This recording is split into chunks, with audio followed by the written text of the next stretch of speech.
أما بعد فأعوذ بالله من الشيطان الرجيم. بسم الله الرحمن الرحيم. يا أيها النبي قل لأزواجك إن كنتن تردن حياة الدنيا وزينتها فتعالين أمتعكن وأسرحكن سراحا جميلا وإن كنتن تردن الله ورسوله والدار الآخرة فإن الله أعد للمحسنات منكن أجرا عظيما. يا نساء النبي من يأت منكن بفاحشة مبينة يضاعف لها العذاب ضعفين وكان ذلك على الله يسيرا. ومن يقنت منكن لله ورسوله وتعمل صالحا نؤتها أجرها مرتين وأعتدنا لها رزقا كريما. يا أيها النبي، اے نبی صلی اللہ علیہ وسلم، قل لازواجک، کہہ دیجیے اپنی بیویوں سے، ان کنتن تردن الحیات الدنیا، اگر تم ارادہ رکھتی ہو دنیا کی زندگی کا، وزینتہا، اور اس کی زینت کا، فتعالین، بس آ جاؤ، امتعکن، میں تمہیں کچھ سامان دیتا ہوں، وَأُسَرِّحْكُنَّ سَرَاحًا جَمِيلًا، اور تمہیں رخصت کرتا ہوں اچھے طریقے سے.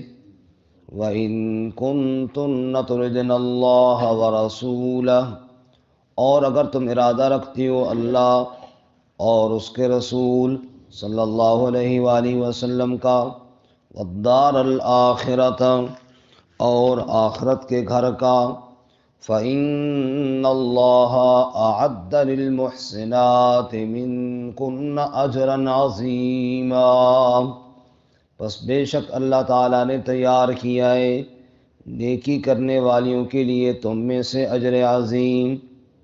یا نساء النبی، اے نبی کی بیویوں، من یأت منکن بفاحشۃ مبینہ، جو کوئی آئے تم میں سے واضح گناہ کے ساتھ، یضاعف لها العذاب ضعفین، اس کے لیے عذاب دگنا کر دیا جائے گا، 2 گنا. وَكَانَ ذَلِكَ عَلَى اللَّهِ يَسِيرًا، اور یہ بات اللہ پر بہت آسان ہے. وَمَن يَقْنُتْ مِنكُنَّ لِلَّهِ وَرَسُولِهِ، اور جو کوئی فرما برداری اختیار کرے تم میں سے اللہ اور اس کے رسول صلی اللہ علیہ وسلم کے لیے، وَتَعْمَلْ صَالِحًا، اور عمل کرے اچھے، نُؤْتِهَا أَجْرَهَا مرتين، تو ہم دیں گے اس کو اجر اس کا 2 گنا. وَأَعْتَدْنَا لَهَا رِزْقًا كَرِيمًا، اور تیار کیا ہم نے اس کے لیے عزت والا رزق. سبحان ربک رب العزت عما یصفون، وسلام علی المرسلین والحمد للہ رب العالمین. اللہم صل علی محمد وعلی آل محمد كما صليت على إبراهيم وعلى آل إبراهيم إنك حميد مجيد. اللهم بارك على محمد وعلى آل محمد كما باركت على إبراهيم وعلى آل إبراهيم إنك حميد مجيد. معزز سامعین، سورۃ الاحزاب آیت نمبر 28، 29، 30 اور 31 تلاوت کی ہیں۔ اللہ رب العزت ان کے مطابق صحیح بیان کی توفیق عطا فرمائے اور ہمیں قرآن و سنت پر عمل کرنے کی توفیق عطا فرمائے۔ اس سے قبل غزوہ احزاب اور پھر غزوہ بنو قریظہ کا تذکرہ ہم نے پڑھا ہے۔ آج کے سبق میں ازواج مطہرات سے متعلق کچھ باتیں ہیں۔ غزوہ بنو قریظہ میں جیسا کہ ہم نے کل پڑھا کہ مال غنیمت ملا تھا، اور اس کے عنقریب بعد غزوہ خیبر ہوا اور وہاں سے بھی مال غنیمت ملا، تو فراوانی ہو گئی، کشادگی ہو گئی۔ اس سے قبل غزوہ احزاب کے تذکرے میں ہم نے پڑھا کہ پیٹ پر پتھر باندھے گئے تھے اور غربت اور فقر و فاقہ عروج پر تھا، لیکن ان کے بعد، ان غزوات کے بعد پھر مال و دولت کی کشادگی ہو گئی۔ پہلے تو حالات یہ تھے کہ ام المومنین حضرت عائشہ رضی اللہ تعالیٰ عنہ فرماتی ہیں کہ ایک چاند آتا اور وہ مہینہ پورا ہو کر اگلا چاند آ جاتا، وہ بھی پورا ہوتا، اگلا چاند آتا، 3 چاند گزر جاتے اور محمد صلی اللہ علیہ وسلم کے گھر میں چولہے کے اندر آگ تک نہ جلتی تھی۔ پوچھا پھر آپ کا گزارا کیسے ہوتا؟ فرمایا بس کالے رنگ کی کھجور ایک لی اور اوپر سے کالا پانی، یعنی بغیر اس میں کوئی چیز ملی ہوئی، وہ پانی کے 2-4 گھونٹ بھر لیے، اسی پر ہمارا گزارا 3 مہینے چلتا رہتا تھا۔ تو حالات یہ تھے، لیکن ان غزوات کے بعد جب مال غنیمت آیا، اور مال غنیمت میں 5واں حصہ جس کو خمس کہتے ہیں وہ اللہ کے رسول صلی اللہ علیہ وسلم کا تھا، ظاہر بات ہے پھر کشادگی ہو گئی، مال آ گیا۔ ازواج مطہرات نے یہ سمجھا کہ اب تو مال زیادہ آ گیا ہے، اب تو وہ فقر و فاقہ کا ہمارے جو حالات تھے وہ بدلنے چاہیے، اب تو کشادگی جو ہو گئی ہے، اب جو مال آج ہو گیا ہے۔ چنانچہ انہوں نے مطالبہ کیا اپنے زیورات کا، اپنے عمدہ لباس کا، جیسا کہ ہر عورت کی خواہش ہوتی ہے کہ میرا زیور ہو، میرا لباس ہو۔ انہوں نے یہ مطالبہ کیا اور رسول اللہ صلی اللہ علیہ وسلم کو ان کا یہ مطالبہ پسند نہ آیا۔ چنانچہ آپ صلی اللہ علیہ وسلم 1 مہینے کے لیے الا فرما دیا آپ نے۔ الا کہتے ہیں کہ بندہ گھر والوں سے خفا ہو جائے اور ان سے علیحدگی اختیار کر لے، اور اس کا حکم سورۃ البقرہ میں ہے، والذین یؤلون من نسائہم تربص 4 اشہر فإن فاؤوا فإن اللہ غفور الرحیم وإن عزموا الطلاق۔ اگر ایک آدمی اپنی بیوی سے ایلا کر لے، اس کے قریب نہ جانے کی قسم کھا کر علیحدگی اختیار کر لے، تو پھر 4 مہینے تک بیویوں کو انتظار کرنا ہوگا۔ اگر 4 مہینے سے قبل وہ واپس آ جائیں تو پھر تو ٹھیک ہے، قسم کھائی ہے تو قسم کا کفارہ دیں، اگر نہیں کھائی تو بس صلح ہو گئی۔ لیکن 4 مہینے تک قسم کھانے کے بعد بھی اگر قریب نہ جائیں تو پھر ایک طلاق واقع ہو جاتی ہے۔ بہرحال رسول اللہ صلی اللہ علیہ وسلم نے تو 1 مہینے کا اعلان کیا تھا، اور 1 مہینے کے لیے تک آپ صلی اللہ علیہ وسلم اپنے گھر کے اوپر ایک چوبارہ تھا، وہاں منتقل ہو گئے تھے۔ حضرت عمر فاروق رضی اللہ تعالیٰ عنہ کہتے ہیں میں گھر میں تھا کہ مجھے اطلاع ملی، میرے ایک دوست تھے، وہ آئے اور انہوں نے دروازہ زور زور سے کھٹکھٹایا، تو میں نے کہا کیا ہو گیا؟ اس نے کہا بہت حالات خراب ہو گئے، بہت بڑی عجیب خبر لے کر آیا ہوں، خطرناک خبر لے کر آیا ہوں۔ کیا ہوگا؟ کسی دشمن نے حملہ کر دیا؟ کہا نہیں، اس سے بھی بڑی خطرناک خبر ہے۔ رسول اللہ صلی اللہ علیہ وسلم نے اپنی بیویوں کو طلاق دے دی ہے۔ اور کہتے ہیں میں تو بڑا حیران ہو گیا کہ یہ کیا کہہ رہے ہو؟ کہاں؟ حضرت عمر کی بیٹی حضرت حفصہ رضی اللہ تعالیٰ عنہ وہ بھی ام المومنین تھی۔ عمر کہتے ہیں کہ میں بڑا پریشان ہوا تو میں چلا گیا۔ اب رسول اللہ صلی اللہ علیہ وسلم اوپر ہیں چوبارے میں، صحابہ نیچے مسجد میں ہیں۔ اب اوپر جانے کی کوئی ہمت نہیں کر رہا، تو میں نے کہا کہ جو صحابہ اکرام میں سے کوئی صحابی ہوتے تھے نا دروازے پہ جو آپ کو اطلاع دیتے تھے کون ملنے کے لیے آئے، میں نے کہا جا کے نبی پاک کو کہو کہ عمر ملنا چاہتے ہیں۔ تو آپ نے کہا عمر کو اجازت ہے۔ حضرت عمر تشریف لے گئے۔ حضرت عمر فرماتے ہیں، اور یہی اسی وقت کا واقعہ ہے کہ جب حضور صلی اللہ علیہ وسلم بان کی بٹی ہوئی چارپائی پر لیٹے ہوئے تھے اور کمر مبارک پر وہ بان کے نشان پڑے ہوئے تھے اور تھوڑے سے جو لٹک رہے تھے اور کوئی چیز کھانے کی نہیں تھی۔ حضرت عمر کہتے ہیں کہ میری تو آنکھوں میں آنسو آ گئے۔ میں نے کہا یا رسول اللہ، قیصر و کسریٰ کے بادشاہ دنیا کی لذتیں اور عیاشیاں کر رہے ہیں، اور دو جہاں کا سردار نہ اس کے پاس کوئی بستر ہے اور نہ کھانے کے لیے کوئی چیز ہے۔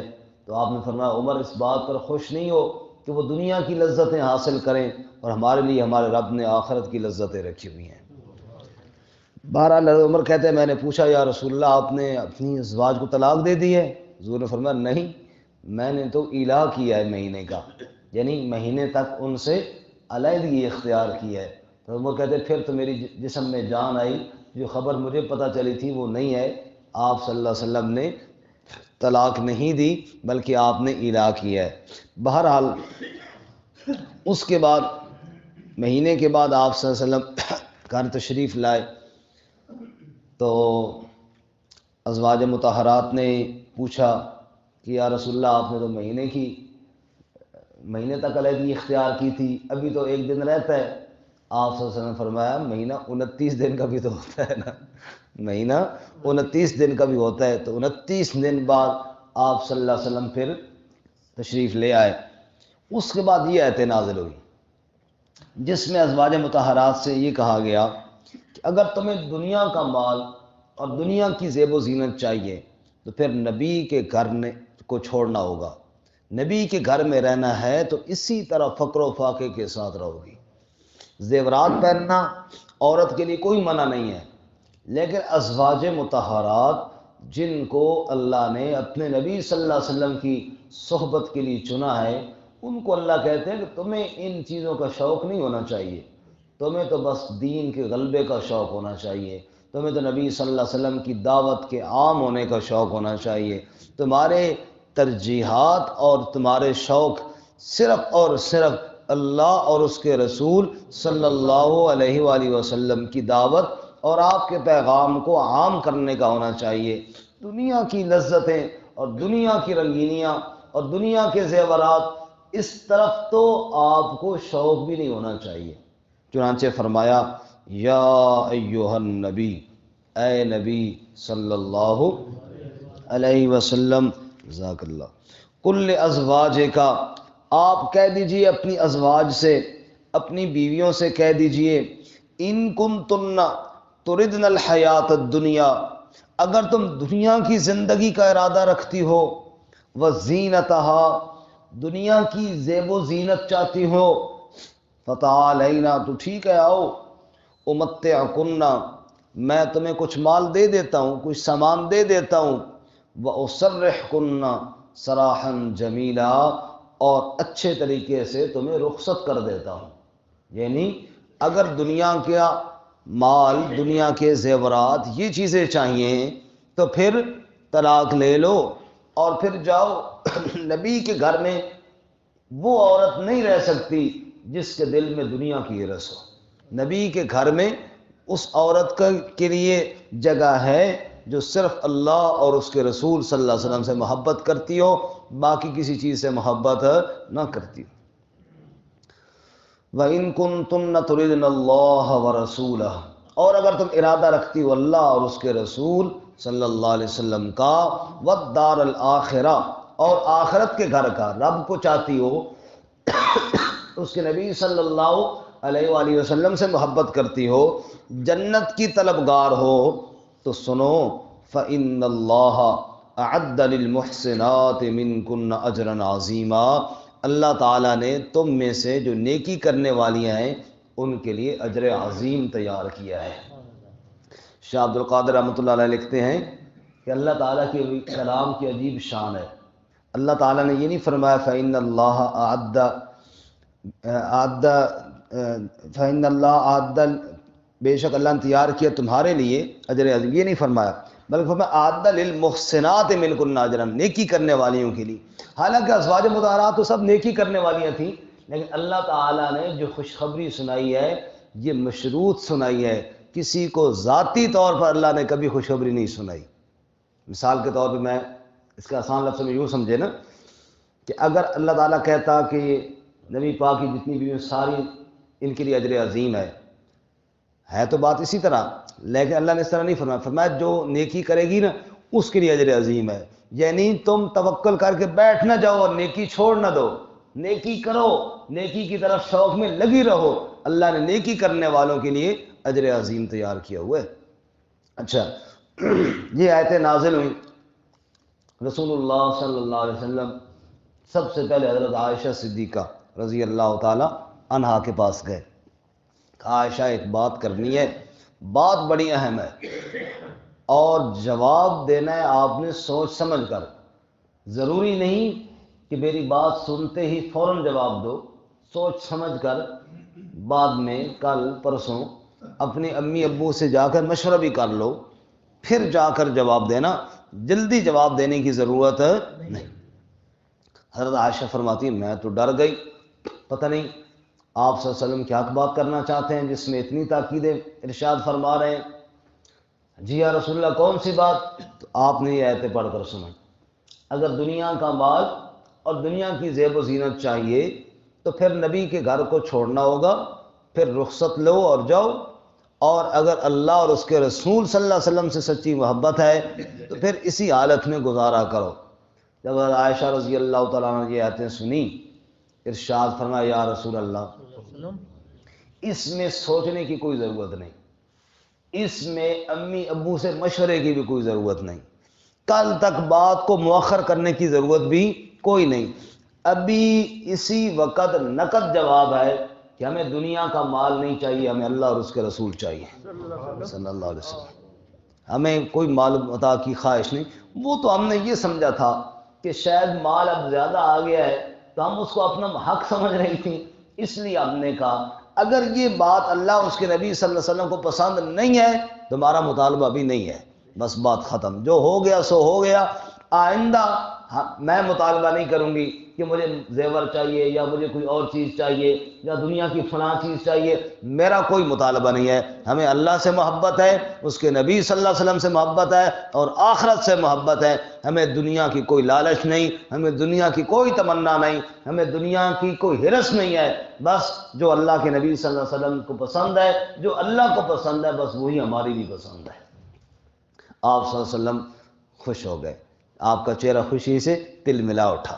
پھر یہی بات آپ صلی اللہ علیہ وسلم نے باقی ازواج سے کہی، حضور صلی اللہ علیہ وسلم نے فرمایا جو جواب مجھے عائشہ نے دیا تھا وہی جواب مجھے میری ہر زوجہ نے دیا ہے، سب نے کہا کہ ہمیں اللہ سے محبت ہے، اللہ کے رسول صلی اللہ علیہ وسلم سے محبت ہے، آخرت سے محبت ہے، دنیا کی ہرس اور دنیا کی لالچ ہمیں نہیں ہے۔ چنانچہ اللہ تعالیٰ فرماتے ہیں فَإِنَّ اللَّهَ أَعَدَّ لِلْمُحْسِنَاتِ مِنْكُنَّ أَجْرًا عَظِيمًا، یا نساء النبی، اے نبی کی بیویوں، مَنْ يَأْتِ مِنْكُنَّ بِفَاحِشَةٍ مُبَيِّنَةٍ، جو کوئی تم میں سے واضح گناہ کرے، یضاعف لها العذاب ضعفین، اس کو عذاب دگنا دیا جائے گا۔ کیوں؟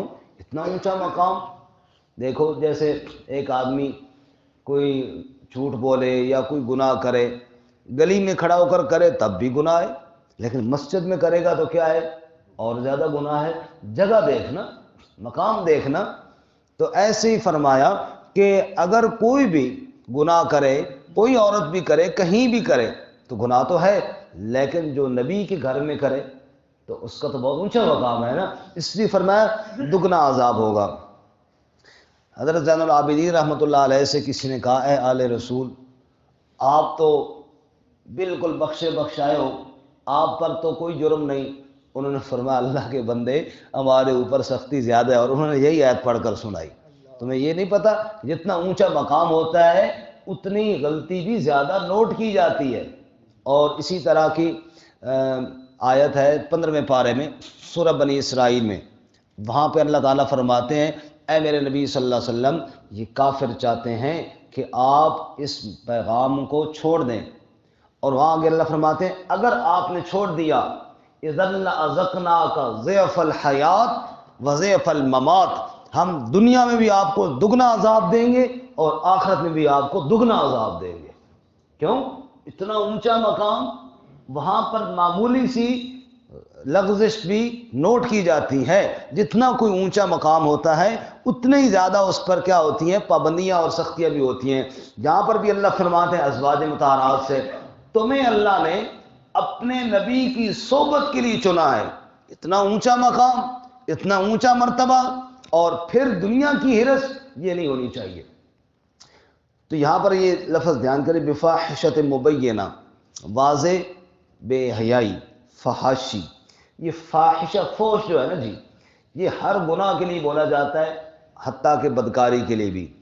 قرآن نے جہاں اس فاحشہ کو بدکاری کے لیے کہا ہے وہاں اس کے اوپر الف لام آئے، اور الف لام نکرے کو معرفہ کر دیتا ہے۔ قرآن میں ہے سورۃ النساء واللاتی یاتین الفاحشہ، جو عورتیں الفاحشہ بدکاری کرے، وہاں الفاحشہ جب الف لام آتا ہے وہاں معرفہ ہو جاتا ہے۔ اس کی مثال یوں سمجھے جیسے کہے رجل، رجل کا معنی مرد، رجل کا معنی مرد، اور الرجل کوئی خاص مرد، ہر بندے کو نہیں، الف لام لگ گیا تو خاص ہو گیا۔ فاحشہ کے اوپر جب الف لام آ جاتا ہے پھر بدکاری مراد ہوتا ہے، اور جب بغیر الف لام کے نکرہ آئے ہر گناہ مراد ہوتا ہے۔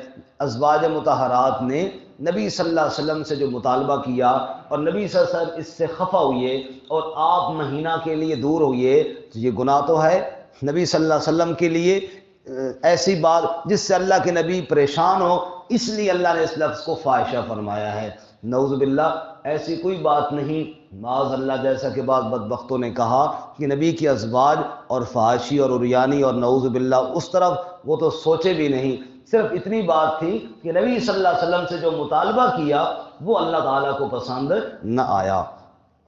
آگے فرمایا وَكَانَ ذَلِكَ عَلَى اللَّهِ يَسِيرًا، اگر ایسی غلطی ہوئی عذاب دگنا ملے گا اور یہ اللہ پر آسان ہے۔ اور آخری بات وَمَن يَقْنُتْ مِنكُنَّ لِلَّهِ وَرَسُولِهِ، جو کوئی فرما برداری اختیار کرے تم میں سے اللہ اور اس کے رسول صلی اللہ علیہ وسلم کے لیے، وَتَعْمَلْ صَالِحًا، عمل بھی اچھے کرے، تو کیا ہوگا، نُؤْتِهَا أَجْرَهَا مرتين، ہم اس کو اجر بھی 2 مرتبہ عطا کریں گے۔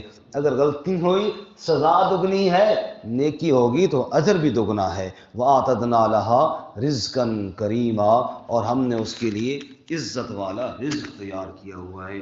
وآخر دعوانا ان الحمد للہ۔